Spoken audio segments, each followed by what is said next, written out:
This is all so familiar.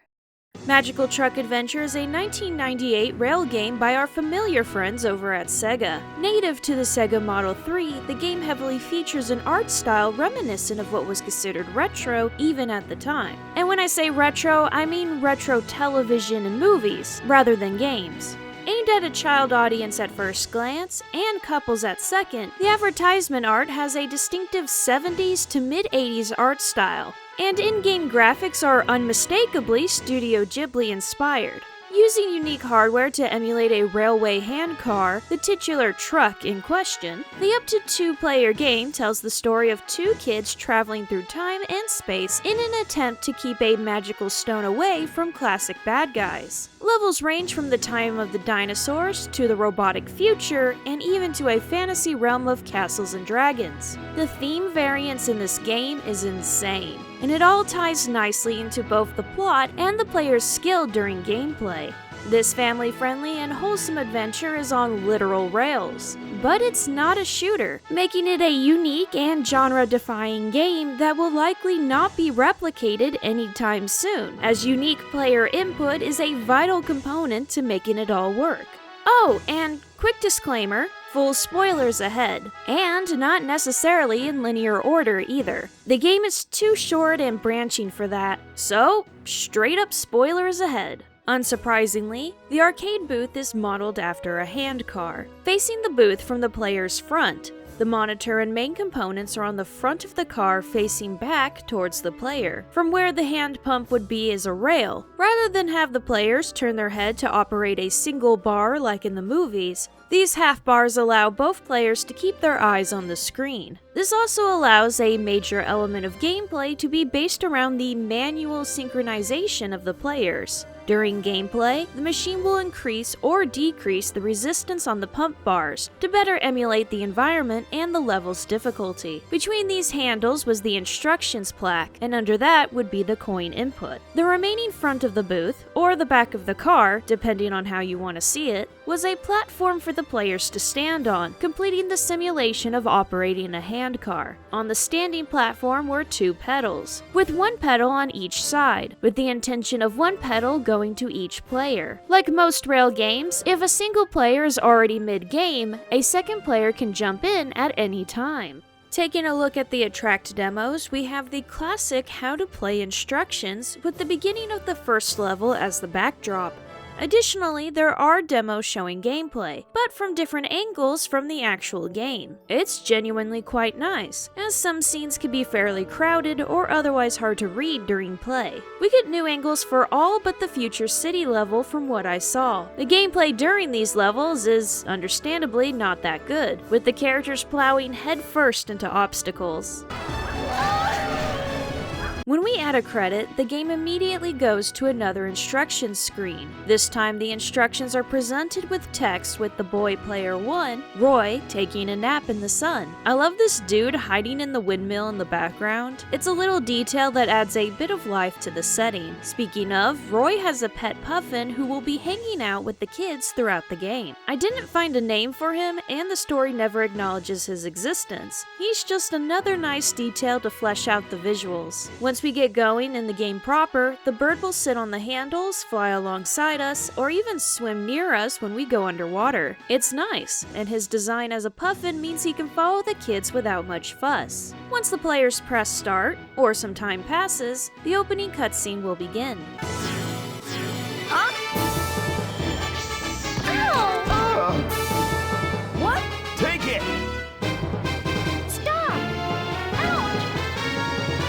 I'll take this! I have to get back the stone! You chased him with this truck! Here we go! Yeah! And we're off! Well, assuming you actually started pumping the handles like you were supposed to. Funny enough, you can stop the cart at any time by taking your hands off the handles and letting the cart slow to a stop. Assuming there isn't any active threats to attack the car, and you aren't in a end-of-level fight for the stone scene, you can just sit there on the tracks for a while. Now, this is an arcade game, so letting you sit there forever isn't really an option. So, after an invisible clock runs down, giant space crystals will fall from the sky and pelt you to death.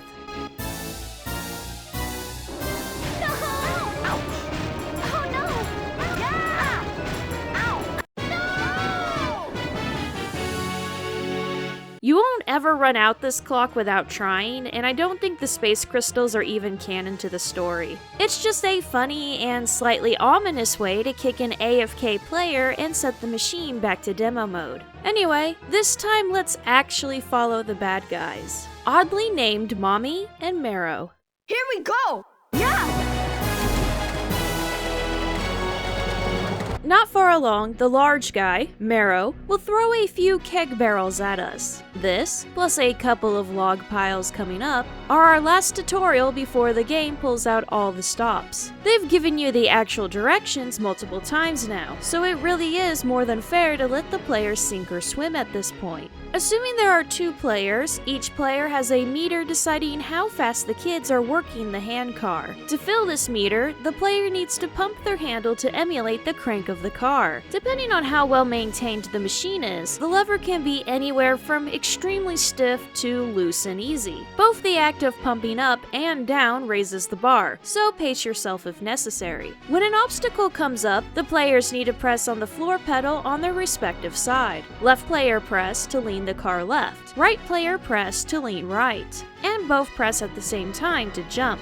If the players both press while already leaning, the lean will turn into a jump. It's important, especially in the later levels, to let the truck return all 4 wheels on the ground completely before leaning the opposite direction, as the game favors jumps over leans, and that could potentially fail an obstacle. While letting the speed of the car slow down could give the players more time to react to upcoming obstacles, some jumps require speed to fully clear an obstacle. It's best to go full speed whenever possible. In the case there is only 1 player, the second player will be taken care of by the game. Obviously, this game was aimed towards couples, and it puts emphasis on player compatibility. It's definitely more believable as a date game than the bickering couples Let's Go series or the Undead Infested of the Dead games. And because the main characters are kids, the game is overwhelmingly wholesome, minimizing any awkwardness from siblings, just friends, or strangers playing. Alright, with the controls out of the way, let's focus in on the events on screen. After we get past the barrels and lumber stacks, we are thrown into our first chase scene. Whoa!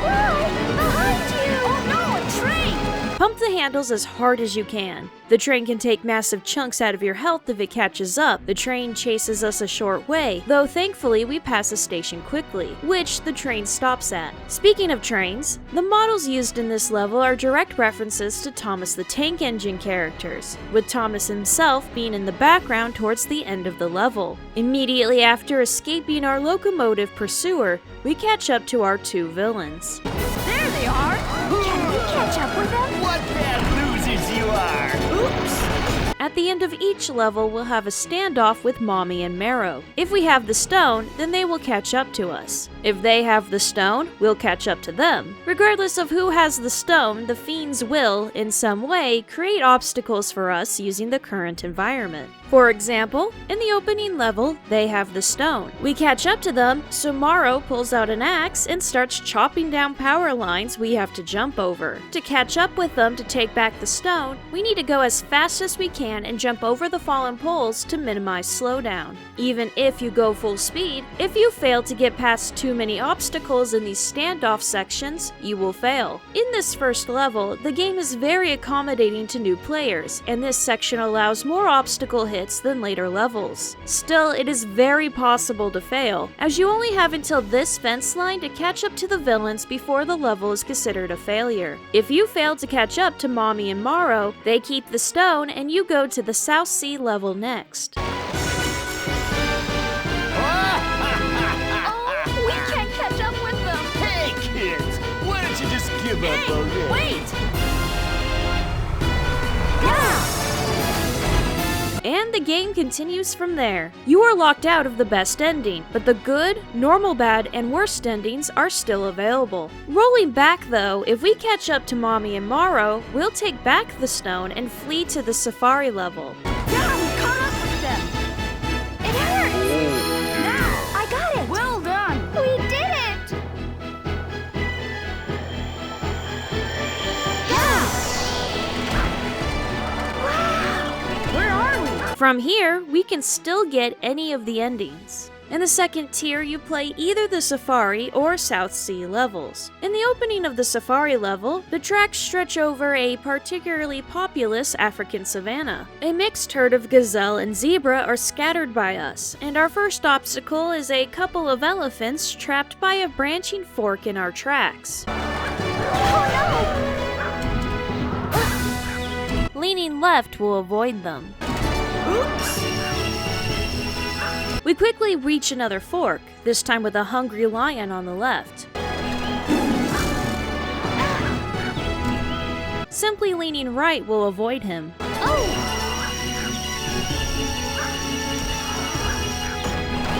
The tracks take us over a crocodile-infested river, and the scaly creatures decide to hop on our tracks to get at us. Yeah. Jumping will launch us over them safely at first, Yeah. but after a bit, they'll take up entire sides of the track, and leaning will be necessary. Reaching the other side, we scatter a flock of ostriches and dip into a steep ravine. There's apparently a herd of wildebeest down here, in a possible reference to the Lion King. Either way, this prompts Roy to say what we've all thought at least once while playing this game.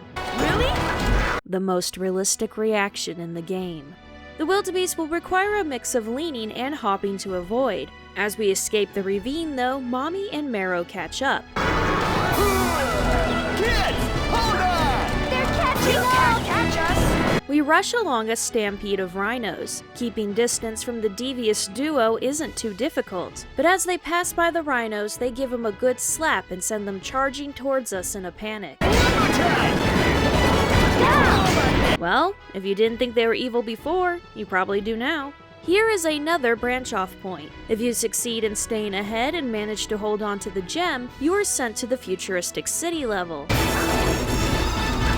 on, keep going. Kids, don't be so cheeky! Go faster. I won't. I'm really bad now! Yeah. From here, you can get either the best ending or the normal bad ending, with the worst ending being locked out. If you lost the gem though, you are sent to the fantasy level.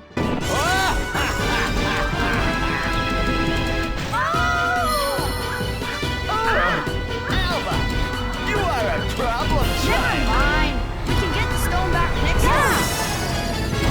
From here, you can get the good ending or either bad endings, though the normal bad ending can now only happen if you run out of health before the level ends. The best ending is now locked out. Let's hold back in Tier 2 a bit longer though, and check out the other level in this part of the sequence. Where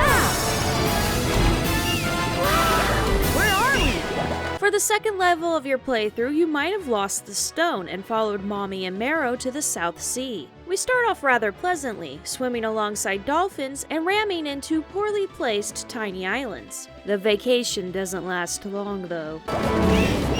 Shark. The shark chase is arguably the most intense moment of the game, but there are close contenders to that award in a later level. Look out. Hurry up. The shark will violently ram into the otherwise free-floating track. Quickly turning to change direction after the kids, if he manages to grab your car, he'll hold on and violently tear away your health until you die. Look out. No. Duck. Get the grip. No way. No way. No. It's definitely in your best interest to go full speed here. Ducking into some rock tunnels, we lose the shark by entering what appears to be underwater ruins. Are you okay? I'm fine. I I would make an Atlantis joke, but elsewhere in the level we are shown to be just off the coast, so this is one of the least impressive Atlantises I've seen. Either way, these abandoned rooms have very nice style to them, and they invoke Ghibli's version of Laputa, as if the Castle in the Sky influence wasn't apparent enough. We pass by some harmless hammerheads and exit out a flooded hallway. Here, several large eels have decided to rest on the railroad tracks. So, similar to the crocodiles of the safari level, we'll need to lean alternating sides to avoid them. As we exit out, we are joined by the dolphins again, with the shark nowhere to be found. The tracks take us back up to the surface, just as we catch up to the bad guys. It's them! Why don't you just give up? Similar to the first level, we need to go fast enough to catch up to their car while not falling too far behind thanks to hitting obstacles. This time, Mero will fish up random objects from the ocean and throw it at us, and we'll need to jump over them to avoid slowing down. In a funny use of randomness, the things Mero fishes up vary greatly between playthroughs. Sometimes it's a sea creature like a nautilus, sometimes mundane objects like an old boot, and sometimes it can even be a treasure chest filled with gold. I'm surprised Mommy doesn't stop everything to grab the gold, but it makes for some nice visual variety. After a certain point, if we don't catch up to them, we'll fail to get the stone and we'll be sent to the fantasy level. Oh,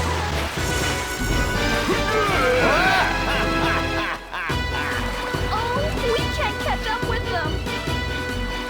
Hey, kids! Why don't you just give up Hey, already? wait! Yeah! Where are we? Amazing! Yeah! If we do get the stone though, we'll flee into the Dinosaur World level, and from there we can get either the good ending or the normal bad ending, with the best and worst endings both being locked out. Yeah, we caught up with them!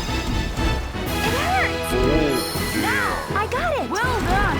We did it! Yeah! Where are we? Amazing! Let's address the Tier 3 levels from if you play well to if you play poorly. So, we'll start with the Futuristic City level. To get here, you'll need to get the stone at the end of the first level and then manage to keep it at the end of the Safari level. Come on, keep going! Kids, don't be so cheeky! Go faster! I won't! I'm really bad now! Yeah! Where are we? Amazing! The Futuristic City level is the hardest one of the game, which makes sense considering one more win gives us the best ending. The city starts us off in a flying car path tube. We immediately need to start avoiding cars coming towards us. Though, if we move fast, there's only one car to avoid. We travel down the wrong direction until we can duck into the exit end of what appears to be a factory of some kind. Blast doors will block our path. They are split horizontally and vertically down the middle, and either the top half or the bottom half will open as you approach. If the top half is open, then you need to jump. And if the bottom half is open, you need to have all wheels on the rails to avoid damage. It's very precise, and the window of time to react to these obstacles is extremely short, considering the pedal system. Moving through, we enter a room with multiple robots who watch as we pass, and several lasers we must jump over. You just know those robots are overrun with error messages right now. The lasers are very close together, requiring well-timed jumps to avoid them. The last couple lasers in particular are upsettingly close together. If we touch the lasers, the flying drones will blast us, damaging our handcar. Moving up the production line, we can see what the robots are actually manufacturing. Actually, I'm not quite sure what those are. Metal beams and traffic blockades? Either way, the loader robots on the side will push several onto the track, and we need to side lean to avoid them. This section is extremely picky on your movements, and jumping will be treated as a fail, so make sure the wheels are 100% on the ground before you switch sides to lean. Not that you'll have time to do that and press the lean button in time. This section in particular feels like it's cheating. It's not like it wants your quarters either, as your handcar braking is game over, even if you buy yourself more credits. habits. I guess they're hoping you're willing to try again from the beginning, despite your arms likely being painfully tired by now. Just to trip the player up, the last couple obstacles in this room are right up to each other, so instead of leaning, you need to jump. Further up the line is a room where metal scrap is dumped onto the track. So we are putting unrefined materials and finished products on the same belt, and all of this leads out directly to the public road. Whatever, jump over the scrap. Next is a pseudo chase scene. As we leave the building, the blast doors of this tunnel start to close. Yeah, I don't know why a factory has blast doors either. You need to keep full speed here, so much so that even if you do, the doors will scrape off a bit of the handcar. Thankfully, it doesn't count towards your health as long as you are going fast enough. We are immediately ambushed by Mommy and Marrow. I'll give you a final blow. What should we do? Give it to that. Time to earn that best ending. This section really cheats, as the animations of the attacks and your actual window to jump are not quite lined up. And if you get hit twice, going full speed, regardless of your actual health, you will fail and lose the stone. Always win. Oh no, it's hopeless. If you fail here, you'll get the normal bad end, which is also the ending you get if you run out of handcar health at any point. Hey, stop! Did you wake up, little boy? Where are you going to take Helma? That's none of your business. Alma! History is in my hands. This is extremely disappointing. Getting this far in the game only to win the easiest to get ending. Let's try that last boss fight again. When the robot punches, it needs to be practically touching you before you jump. As in, it just scraped off Roy's back level of close. The missile, likewise, needs to be closer than you would think before you can jump over it. The robot will alternate between these two attacks with little to no space in between. There will be punches coming towards you as you are mid-air jumping over the missiles. It's a whole mess. But if you can hang in there and keep up the distance, you'll be rewarded with the best ending. Yeah, we shook them off. Alma, we beat them! Yay!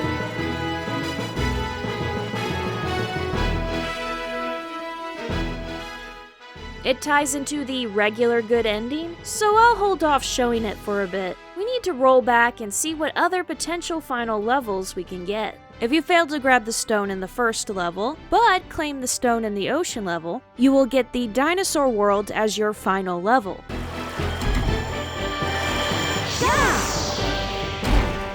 Where are we?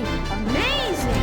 If you see my Lost World arcade review, or have played it yourself, you should recognize nearly all the dinosaurs in this level. We open with several herbivores and pterosaurs ripped and reskinned from Lost World. Just to shake things up though, our first obstacle is a new dinosaur, some charging styracosaurs. We are back in the jungle though. As we jump over the charging ceratopsians, the ground begins to shake and the screen turns red. We pass by some dueling pachycephalosaurs, and if they're butting heads as we approach, we'll need to jump over them. They don't really seem to give a shit about the apocalypse happening around them.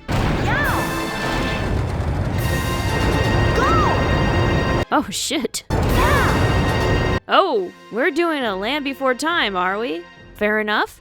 The world begins to erupt into chaos as the very earth cracks and separates. A violent earthquake, implied to be the separating of the continents, creates new obstacles for our heroes to jump over. Other dinosaurs react more appropriately and flee in terror as their world falls apart. Some even fall into the cracks to their doom. We escape the immediate danger, retreating into a space between the mountains that has been spared by the wrath of the volcano and the shifting plates. We weren't the only ones who escaped though, as a mother Tyrannosaurus looks on as her child lay helpless right on the tracks. Hey, it's more Lost World models. Definitely going more colorful this time. Say hi to Junior! Oh!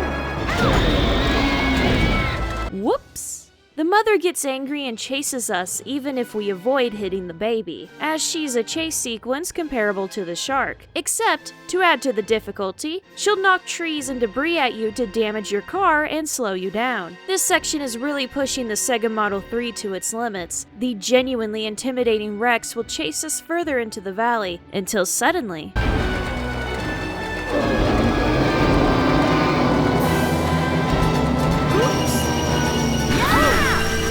another adult Rex tackles the one chasing, giving us time to escape. It's probably meant to be a territory dispute or some other convenient way to end the chase, but I like to think that's the mate being pissed no one's watching the kid. We hop over some shifting plates, passing by more dinosaurs, including some ankylosaurs we need to lean around and hop over to get past. Once home free of the apocalyptic zone, we get our big boss battle with Mommy and Marrow. The baddies come up behind us. Give us the stone! It's Mommy! Alright, I'll put an end to the chase. Marrow will grab giant rib bones as they pass and throw them at us. The ribs will boomerang around in a circle. If we successfully jump over the bone, it'll circle back and hit Mommy and Marrow instead. If we fail and they have the stone by the end of the level, we'll get the normal bad ending, which makes sense since our truck was destroyed in the chase. If we succeed and have the stone by the end of the level, we'll get the good end. Yeah, we shook them off. I can't be a loser! Alma, we beat them. Yay!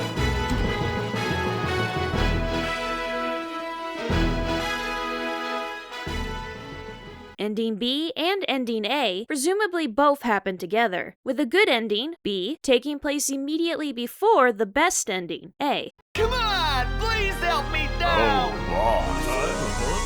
Alma, I'll go with you. I want to see your country. Roy, thank you very much.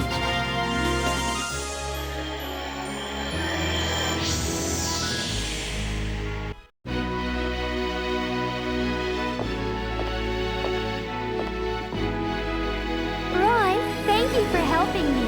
If Mommy and Maro had taken away the stone, then history would have changed. Thank you, Roy.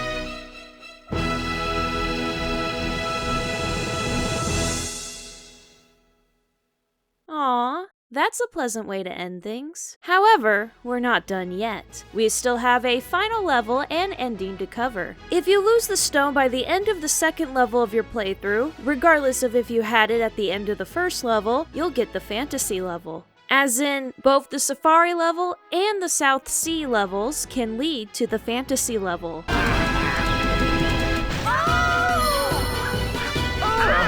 Alva! You are a problem Never child! mind. We can get the stone back next time. Where are we?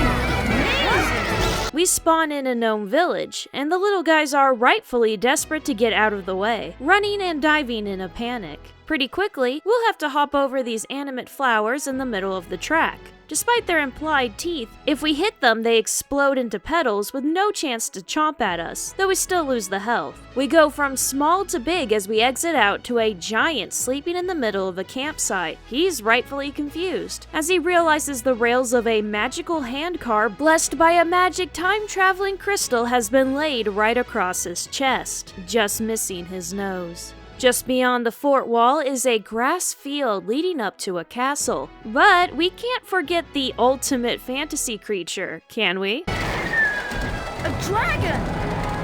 It's coming!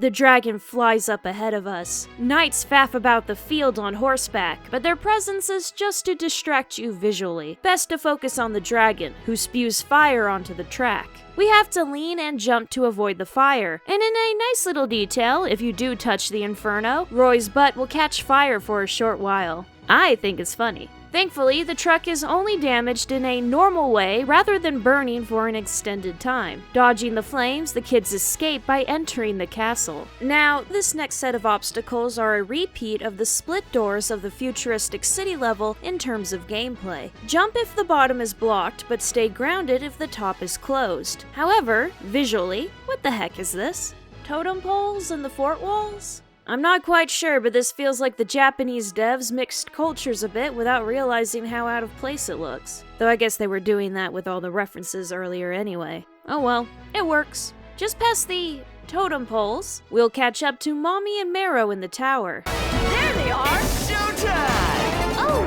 I will never give up. The track coils upwards to the top, and as we chase our enemy, Marrow will destroy the rails in chunks behind them. We have to jump over these, and the spiral point of view can make judging distance a bit difficult. We reach the top to a courtyard of sorts, but the track is still elevated in the air. It forks around pillars, and random skeleton warriors are standing in the middle of the track on one side. Lean onto the side that Mommy and Marrow use, and you should avoid any obstacles from this point onward. The catch or fail moment is at the end of the courtyard. If you go full speed and don't make too many mistakes, you'll catch up. Yeah, we caught up with them! It hurts. No! I got it. Well done! We did it. My plan is wrecked! And retrieve the stone for ending B, the good ending with the windmill. If you fail to catch up, if you are truly ass at this game, if you've somehow managed to not lose too much health, but also never caught up with Mommy and Marrow at the end of any of the levels, which in turn is something you have to try to do, then you are rewarded with the worst ending. We can't catch up with them. You can forget about the stone! It's all over for us. What's going on? Probably Mommy and Marrow have done it. How come? It's hard to believe. I don't know.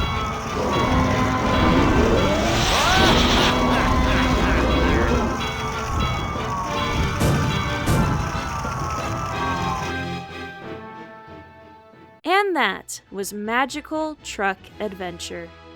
This game tracks multiple types of scores, mostly independent from one another. If you are playing with two people, a compatibility score will be displayed, along with an animation. If your score is low, the kids won't get along, but if it's high, they'll celebrate. It's all very cute. You'll also see these little pictures. These are the obstacles you played in your run. If you completed them flawlessly, then they'll be colored in. But if you made a mistake, they'll be grayed out. You can see who didn't make it to the end of the game by their incomplete icon line on the scoreboard. We then enter our names, with 3 characters allowed per player. This is the greatest challenge of the game if you emulate it. And then you are added to the scoreboard. The cute backgrounds and animations are wonderful. Really stretches out the completed game dopamine hit during the process. Before heading off, we still have some more things to cover. I mentioned the graphics before. The actual technical level of the graphics is mostly typical for the Sega Model 3. There are some characters who really push it to its limit, such as the dragon, but for the most part, it's fairly cohesive. The art style, on a creative level, borrows heavily from other media. The most obvious is Ghibli's Laputa influence on the human characters and opening level. The characters borrowed from other games do stand out a bit because of that though. The dinosaurs, safari animals, and sharks don't really fit in when lined up next to the futuristic boss robot or our main characters. Some models, like the dragon, feel like they're from a different system entirely. It doesn't take away too much from the immersion though, thanks to the magical time travel aspect of the plot. Having weirdly realistic animals next to cartoony humans is a long-running and common problem for anime styles in general. It's not like anime style animals can't be done, it's just a different skill set. And in the case of this game, it meant reworking a lot of models borrowed from other games. The music is good, and it fits any given scene. The general triumphant tone is nice, but a little bit more variation would have gone a long way. In a surprise twist for such a short game, there is a major bonus feature, a Christmas mode. Activated via dip switch options, the Christmas mode will give some things in the game a holiday coat of paint. The biggest thing is that Alma's dress will now be Santa themed. This is the case for the whole game and during cutscenes. To go with this, Roy will sometimes have reindeer antlers, but these unfortunately don't appear during cutscenes. The demo showing off how to play will also be Christmas themed. The UI adds this Merry Christmas label featuring mistletoe and Christmas versions of Mommy and Marrow. Despite depicting Santa and reindeer versions of them respectively, their actual in-game models don't have any new costumes. Bit of a shame that. Their over-the-top designs would work great in a secular Christmas theme. In addition to this, the opening level depicted in this demo is now at night with snow falling and a rendition of Jingle Bells playing. Ready? Go! To the right! Oh! To the left! Sadly, outside of the kids' costumes, none of these changes are applied to the actual game or the other demos. Even the demo showing the opening level from alternate angles reverts back to the original version. It's all still a nice feature though. Overall, I'd recommend this game to anyone interested in rail games and doesn't mind the wholesome nature rare to the genre. It's definitely played best with a friend, and it isn't an exaggeration to say that using native machines is the only true way to get the full experience. Still, the unique nature of it definitely deserves a look. It's definitely safe to say that it's no longer in production, and probably won't be ever again. Unlike something like Ocean Hunter, I don't see this game getting ported as a minigame in something larger either. Maybe some motion-controlled or VR system will get it one day, but with the lack of metal bars, recreation of the resistance, and similar hardware-based details isn't really possible. Upside is that the incredibly unique control scheme ensures collectors don't have to worry much about identifying bootlegs. Emulation is fairly good on the Super Model 3, but getting the ROM is legally questionable despite being abandonware. So that's all y'all will get from me. I will also say that as of me recording, the speed of the emulation is definitely laggy in places, if my footage didn't make that obvious. It doesn't hurt gameplay too much, as the game's native pace really is that fast. I knew I would cover this game on this channel eventually. I just noticed its interesting title and went in blind back in the day, and I definitely don't regret it. You can watch my old stream on my Let's Play channel if you want. It's surprisingly one of the few videos on this game last I checked, which is kinda sad considering how old and broken that stream was. If you were hoping for actual magical trucks, then the best I can say is that I'll probably cover the 18-wheeler series on this channel one day. I've played the first game on my Let's Play channel and I really enjoyed it, which was not expected at all. I usually am not the biggest fan of driving games, but I don't know, that game really... Shift up!